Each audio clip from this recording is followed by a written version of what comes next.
Private পড়াতে গেলে বড় লোকেরা যেমনটি হয়। তাড়াতাড়ি লেখাটা লেখো। লিখছি তো। সেই সকাল থেকে পড়াতে পড়াতে বড্ড খিদে পেয়ে গেছে। সকালবেলা বেরোনোর সময় কিছু খেয়েও বেরোতে পারলাম না। ওইদিকে তো মায়ের শরীরটাও খারাপ, তাড়াতাড়িও যেতে হবে আমাকে। কি হলো? তোমাকে লিখতে বললাম তো, তুমি খেলছো?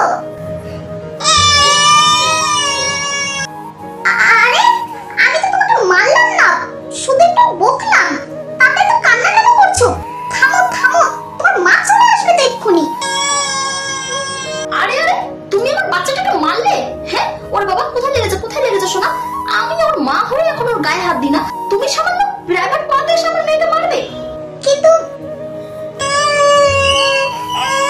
কাঁদো না সোনা, কাঁদো না। কতবার বলেছি পড়াতে আসবে, পড়াবে, আমার মেয়ে যা খুশি তাই করবে, তুমি আর গায়ে হাত দেবে না। কিন্তু ম্যাডাম আমি ওকে মারিনি। কোনো কথা বলবে না মেয়ে। তুমি কি বলতে চাইছো? আমার মেয়েটা মিথ্যা কথা বলছে? কাঁদো না মা, কাঁদো না। আমি তোমার জন্য দাও এক্ষুনি গরম গরম চাউমিন বানিয়ে নিয়ে আসছি, ঠিক আছে?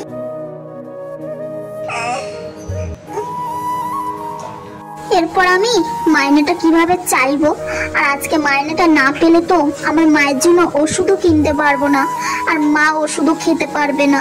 কি যে করব কিছুই বুঝতে পারছি না। এই নাও বেটো, চাউমিন খাও গরম গরম। এই মেয়ে তুমি আবার কিছু খাবে নাকি? চা বা কফি? না ম্যাডাম, আমি কিছু খাবো না। ভালোই হয়েছে না করে দিয়েছে। এদেরকে আবার বেশি মাথায় ওঠালে হবে না। ম্যাডাম বলছিলাম মাইনেটা। ও হ্যাঁ, তোমার মাইনেটা আমি সঙ্গে এনেছি, নাও গুনে নাও ঠিক আছে কিনা।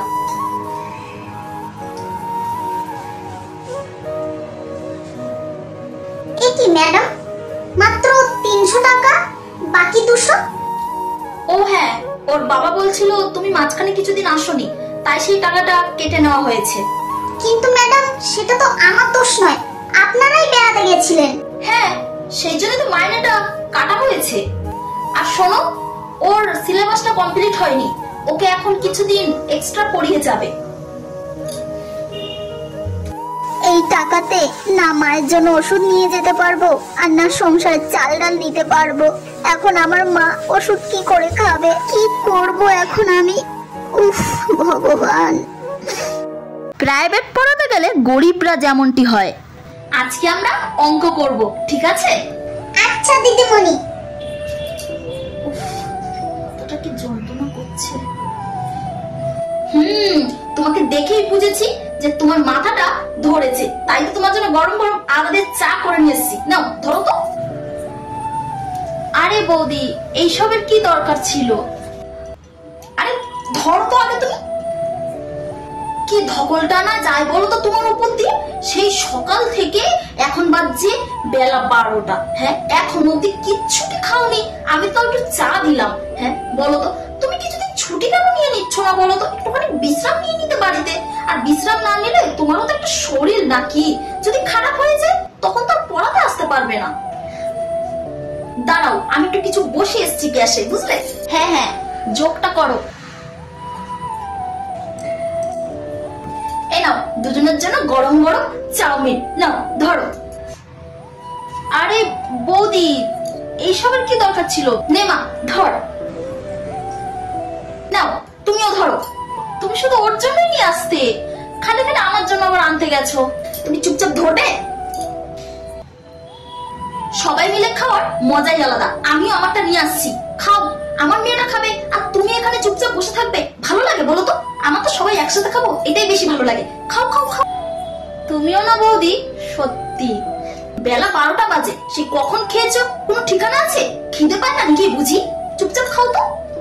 আচ্ছা ঠিক আছে বৌদি। আর শোনো, বাড়ি যাওয়ার সময় মাইনেটা আমার থেকে নিয়ে যেও।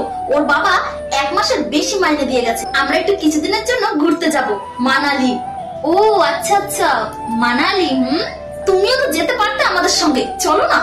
আরে না না বৌদি, তোমরা যাও, ঘুরে এসো। দিদিমণি তুমি আমাদের সঙ্গে গেলে অনেক মজা হতো। আচ্ছা পাকা বুড়ি। অঙ্কটা করো। আচ্ছা ঠিক আছে, পড়াও, হ্যাঁ আমি যাই রান্নাটা বসাই।